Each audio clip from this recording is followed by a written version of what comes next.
Halo, selamat berjumpa kembali rekan-rekan mahasiswa. Kita ketemu dalam mata kuliah ekonometrika. Kalau sebelumnya kita sudah membahas tentang uji validitas dan uji reliabilitas, kemudian mengolah data di dalam SPSS, kali ini kita lanjutkan dengan olah data regresi linier berganda. Saudara-saudara, ketika kita akan membahas tentang regresi linier berganda, maka saya perlu ingatkan kembali kepada Anda bahwa regresi linier berganda itu adalah suatu analisis yang menguji pengaruh variabel independen atau variabel bebas atau biasa dinotasikan dengan variabel X terhadap variabel dependen atau variabel terikat atau yang biasa dinotasikan dengan variabel Y. Nah, istilah linier ini merujuk pada data dengan pangkat 1. Maka disebut ordinary least square atau OLS. Data pangkat 1 itu artinya adalah data-data masing-masing variabel itu pangkatnya hanya 1. Kalau pangkatnya 2 menjadi kuadratik. Tapi kalau pangkatnya 3 menjadi kubik. Nah, ini sekarang kita akan bahas data linier pada regresi linier. Nah, istilah berganda atau nama lainnya adalah multiple. Ini merujuk pada jumlah variabel bebas atau variabel X di dalam suatu model itu. Yang jumlahnya tentu lebih dari satu variabel. Kalau hanya satu variabel saja disebut single regression atau regresi single, regresi linier tunggal. Nah, kalau regresi linier berganda berarti variabel X-nya berjumlah lebih dari 1.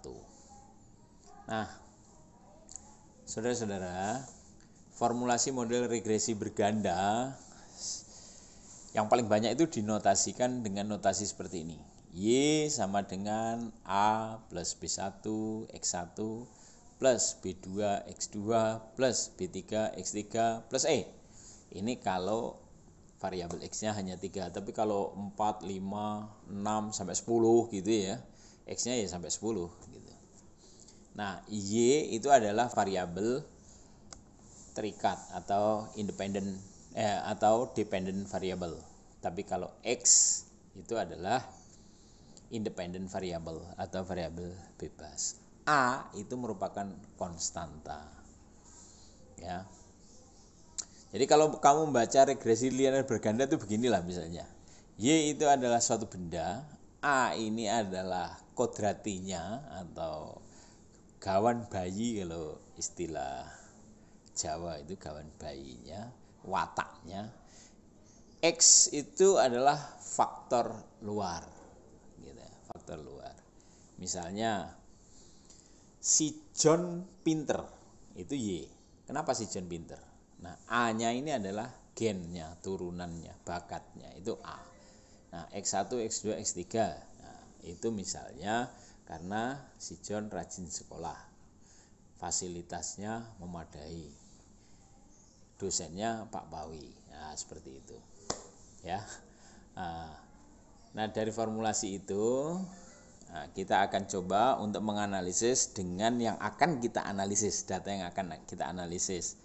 Maka saya contohkan formulasinya seperti ini. Performa sama dengan A plus B1 organizational concurrent atau disingkat ORCON ditambah dengan B2 INREL adalah interpersonal relationship plus B3 teamwork plus E. Ini artinya adalah kita mau melihat kinerja suatu organisasi atau prestasi suatu organisasi itu dipengaruhi oleh kepatuhan organisasi atau organizational concurrent, hubungan interpersonal yang ada di dalam suatu organisasi itu, inrel, dan teamwork. Oleh karena itu, kalau kita lihat modelnya menjadi performa sama dengan konstanta ditambah koefisien regresi organizational concurrent ditambah koefisien regresi interpersonal relationship ditambah koefisien regresi teamwork ditambah dengan error atau error term. Nah, error term ini sebenarnya merupakan sebuah asumsi ceteris paribus.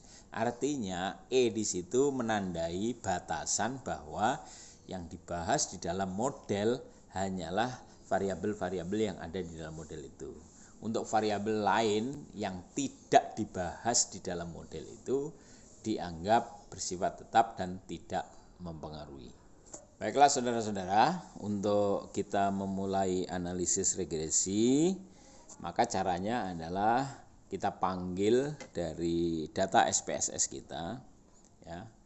Nah, misalnya Anda sudah memanggil data yang ada di file Anda ke dalam SPSS, maka di worksheet SPSS akan muncul seperti ini.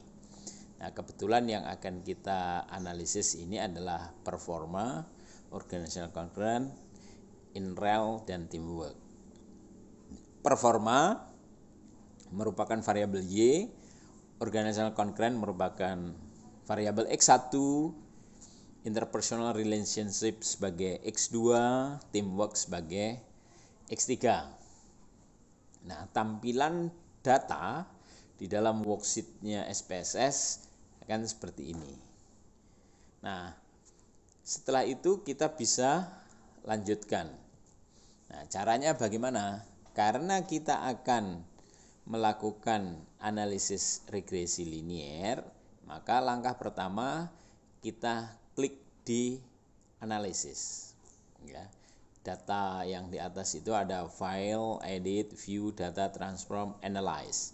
Analyze kita klik, setelah analysis kita klik maka akan muncul pilihan-pilihan mulai dari report, descriptive statistic, table, kemudian compare mean, general linear model dan sebagainya. Kita pilih regression. Setelah kita pilih regression, kursor kita geser ke kanan. Maka di situ ada pilihan-pilihan, ada automatic linear modeling, ada linear, ada curve estimation, ada partial square. Kita pilih yang linear. Jadi saya ulangi, Anda klik analyze, klik regression, klik linear. Ya, setelah Anda klik linear, maka tampilannya akan memunculkan itu data variabel-variabel, ya, variabel. Nah, karena kita akan mengubah atau melakukan regresi di mana Y-nya adalah performa, kemudian X-nya adalah organizational concurrent, interpersonal relationship, dan teamwork, maka variabel performa kita pilih, lalu kita masukkan ke kolom dependent. Caranya adalah klik performa, kemudian pindah dengan tanda panah yang di kolom dependent itu. Klik. Nah, setelah itu Anda akan melihat performa sudah ada di dependent. Kemudian untuk variabel independent juga begitu. Variabel organizational concurrent, in-rel, teamwork, atau variabel X1, X2, X3 Anda blok, kemudian Anda masukkan ke variabel independent. Setelah Anda masukkan, maka akan tertera itu. Performa ada di kolom dependent, organizational concurrent, in-rel, dan teamwork ada di variabel independent. Nah, di bawahnya itu ada method. Metodenya itu sebenarnya kalau Anda klik, di situ ada metode enter, ada stepwise, ada remove, ada backward, ada forward. Ini adalah metode yang berbeda-beda. Kalau enter berarti Anda setujui saja yang Anda sudah lakukan itu enter saja. Kalau metodenya stepwise itu nanti dia akan melihat model yang berganti-ganti, ya, model mana yang terbaik. Kalau remove nanti kalau modelnya kurang baik akan dihilangkan seperti itu. Backward akan mulai dari belakang dan lain sebagainya. Nah, untuk itu Anda abaikan saja, Anda pilih metode enter. Ya. Setelah Anda klik metode enter, sebenarnya Anda punya pilihan-pilihan itu di statistik, di plot, save, option, bootstrap dan lain sebagainya itu. Ya. Tapi Anda boleh mencoba ini sebenarnya. Anda boleh mencoba statistik misalnya. Kalau Anda klik statistik, maka akan muncul kotak. Di dalam itu ada kotak linear regression statistik, ada estimate, confidence, interval, ada mode fit, dan lain sebagainya itu. Nah, biasanya yang sudah tercentang itu adalah estimate dan model fit. Nah, misalnya Anda mau menguji nanti itu mau melihat nilai Durbin Watson-nya berapa. Durbin Watson itu nanti digunakan untuk menguji autokorelasi. Kalau Anda mau menguji autokorelasi, klik saja Durbin Watson. Tapi kalau Anda nggak menguji autokorelasi, nggak usah diklik Durbin Watson-nya. Begitu juga kalau Anda mau melihat part and partial correlation, bagian part and partial correlation Anda klik.